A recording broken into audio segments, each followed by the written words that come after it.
This is America's day. This is democracy's day. America's new leader, Joe Biden, sworn in as the 46th president of a deeply divided United States, how he used his inaugural address to call for unity. And with his 4 years in office also over, Mike Pence comes back home to Indiana. What he told supporters who welcomed his return. A lot of anger, a lot of hurt, confusion, just trying to figure out what happened. A woman left with questions after her mother dies from COVID-19. Her tragic story just ahead. From the station working for you, this is WRTV News at 5, streaming now. Today, we celebrate the triumph not of a candidate, but of a cause, the cause of democracy. The people, the will of the people has been heard, and the will of the people has been heeded. Now at 5, President Joe Biden calls on Americans to come together and heal as a nation after 4 tumultuous years, taking his oath and giving his address at the very same building attacked and overrun by violent protesters 2 weeks ago today. And after a fear of more unrest today, there was a peaceful transition of power to President Joe Biden and Vice President Kamala Harris. Good evening to you, and thanks for joining us here at 5. I'm Mark Mullins. And I'm Amanda Starrentino. After taking the oath of office, the new president laid out his vision for how he can bring the country together. ABC's Alex Prochet starts our coverage tonight. Joseph Robinette Biden Jr. and Dr. Jill Biden. It was perhaps the most unusual peaceful transfer of power in modern American history. The families of President Joe Biden and Vice President Kamala Harris joined by bipartisan congressional leaders. The swearing in happening on the very steps where 2 weeks ago a violent mob of insurrectionist Trump supporters stormed the Capitol, leaving 5 people dead. Vice President Harris escorted by one of the heroes that day, Capitol Hill police officer Eugene Goodman, the man whose quick thinking steered rioters away from the unguarded Senate chamber, allowing Vice President Pence and lawmakers to escape.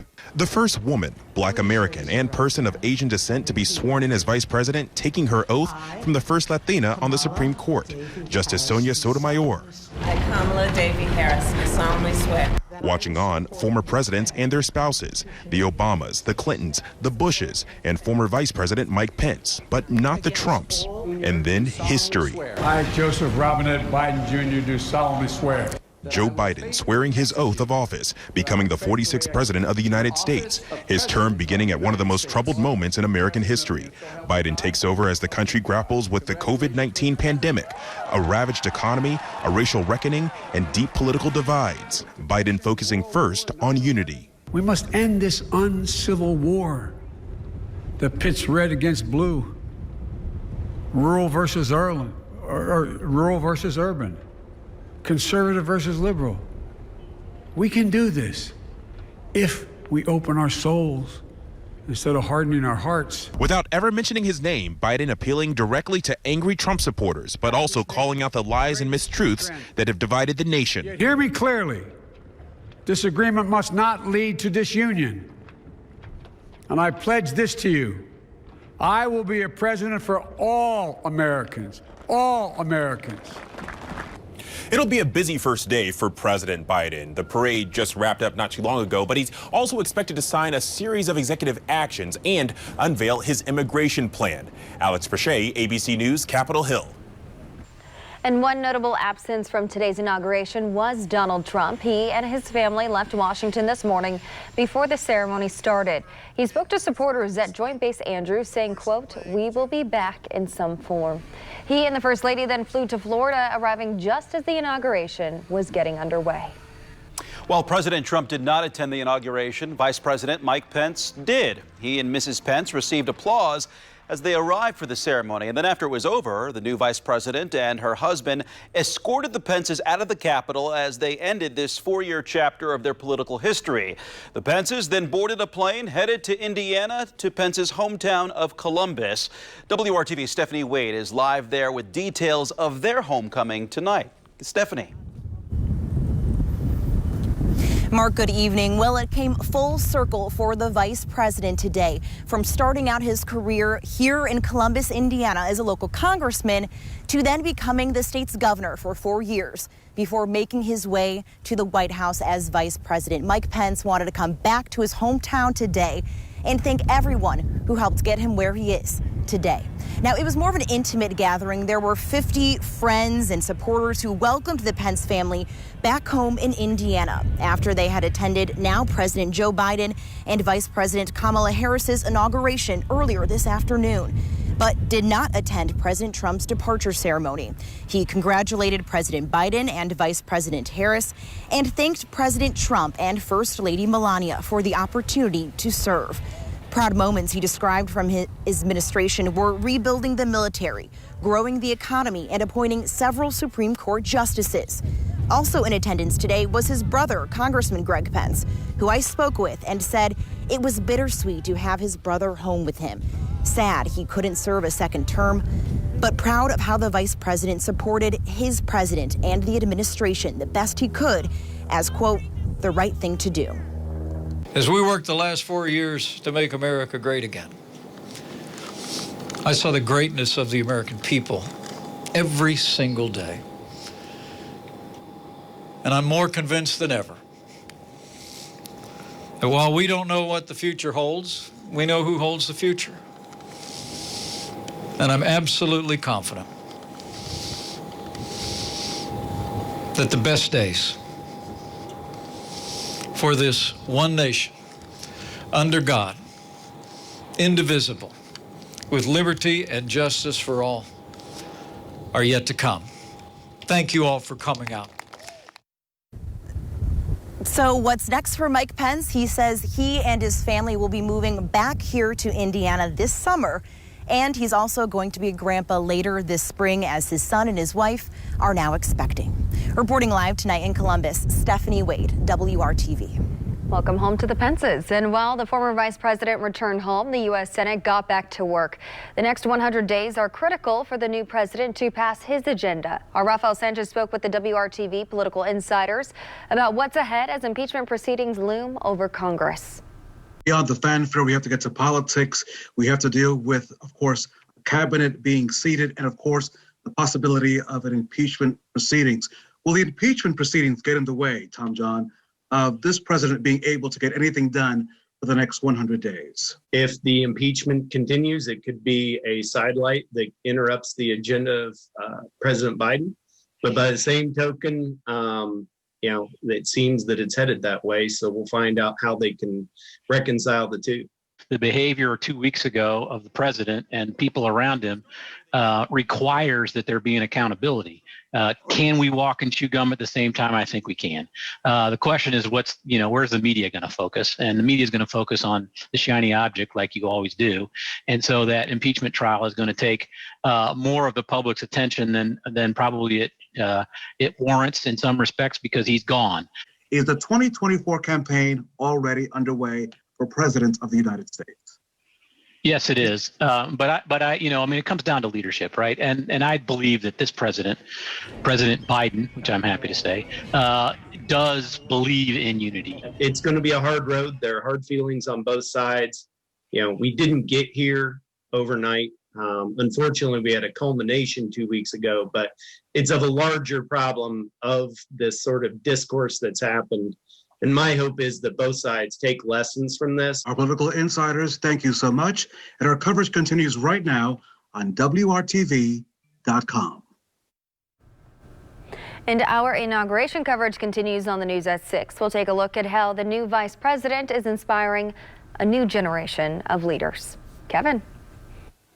And meteorologically speaking, we had a lot in common with Washington, D.C. today. Both cities with lots of sunshine, and it was windy. Winds gusted over 40 miles per hour at the nation's capital and in Indianapolis.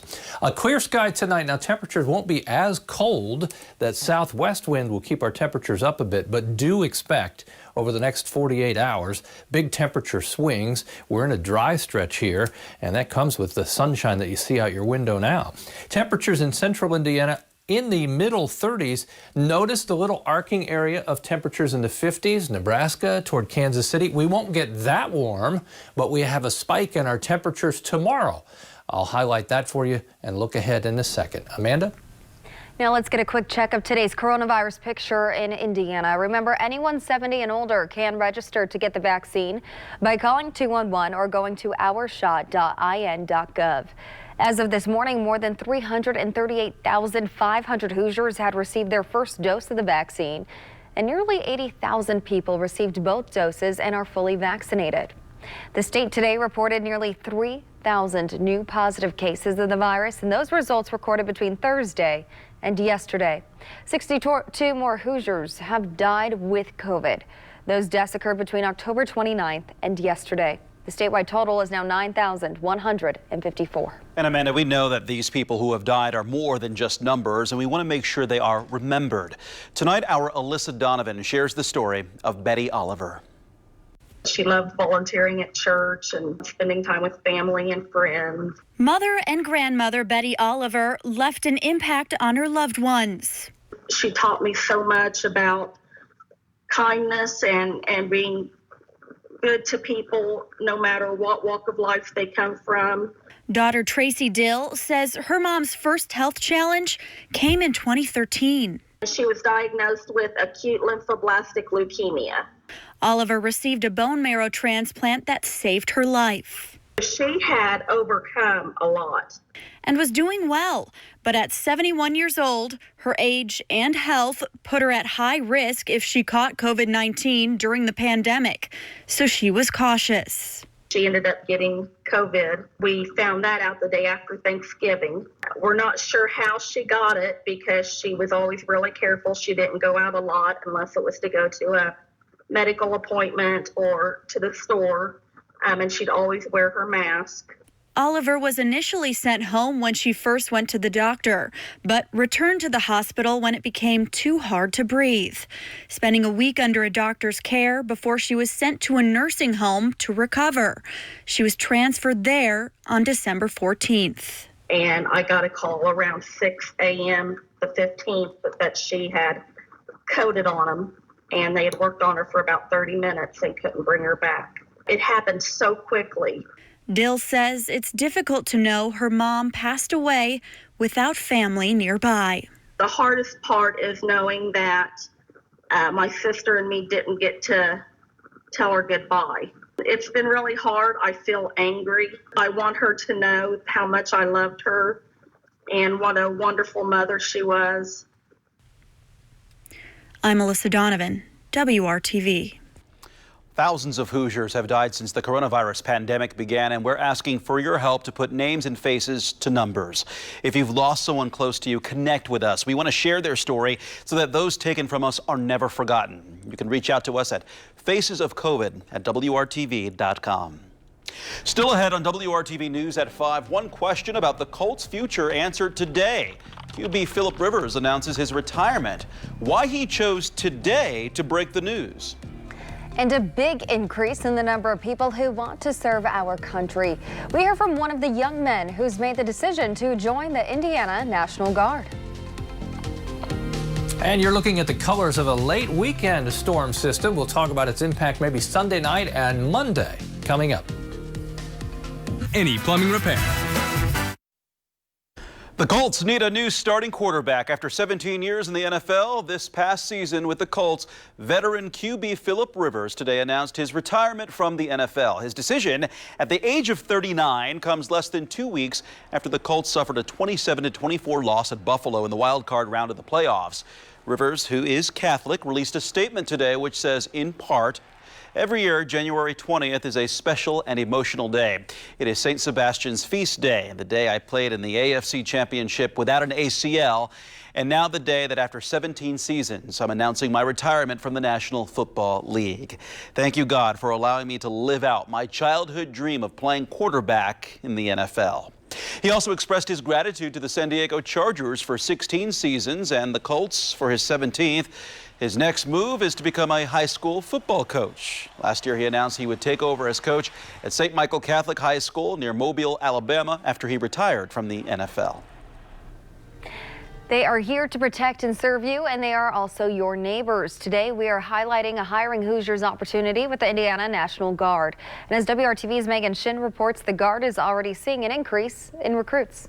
Lieutenant Colonel Andrew Zartman is responsible for recruiting and retaining new National Guardsmen and women in the state of Indiana. He says it's a tough time as service members take on additional duties during this pandemic. They get positive for COVID just like everybody else, which creates some challenges. But even amongst that, we are seeing an increase compared to past years. That's a recruitment increase of at least 8% compared to the 3-year historical average. Why do you think there is an increase? I think a lot of it has to do with just the prominent role that the National Guard is playing at the state and federal level, whether that has been in testing sites, food bank operations, long-term care facilities, etc. We've seen the replays of that national activity during the attack on the Capitol in Washington, D.C. But images also show perseverance by National Guard members.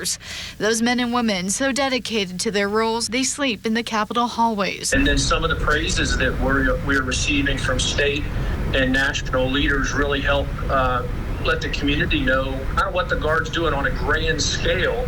They're assisting in a time of need locally, too. That also includes helping vaccinate Hoosiers against the coronavirus. But since March, you've been able to see the Indiana National Guard used in a whole of state response in all 92 counties in very different roles. And new National Guard recruits like Carlos Suarez take notice. I get happy because I see how we're making a difference to help people that need the help. He says he's joining the Guard to help pay for college and serve his hometown of Indianapolis. The Guard is like stay home, work close to home, and help people all at the same time. So far, he's made it through basic training. There's like some hard times during basic training, but you just got to focus on the bigger picture, on what your goal is, and keep going. That bigger picture goes beyond the images on a screen and connects deeper than virtual recruitment interviews. The fulfillment that comes with serving your local population, and the only branch of the military that can do it like this in Indiana, it's really the home team, it's the Indiana National Guard. And that was Megan Shin reporting. To join the National Guard, there are requirements. You must be between 17 and 35 years old, an American citizen or permanent resident. You also must be at least a junior in high school or have a high school diploma, GED, or certificate. Also, you have to pass the physical and medical requirements. Now to your Storm Team 6-4. Kevin, I know there's a lot to talk about. Go ahead. Oh, you're fine. Yeah, sorry I interrupted you there. A little bit of a delay. You got to get from the downtown studios out here to Hendricks County in my home studio. I'm just going to say, I'll start by telling you the average high is now 36. And you say, well, what's the big deal? The big deal is yesterday the average high was 35. So temperatures are on the move. By the time we get to July, each day our average high continues to climb until peaking in the mid-80s.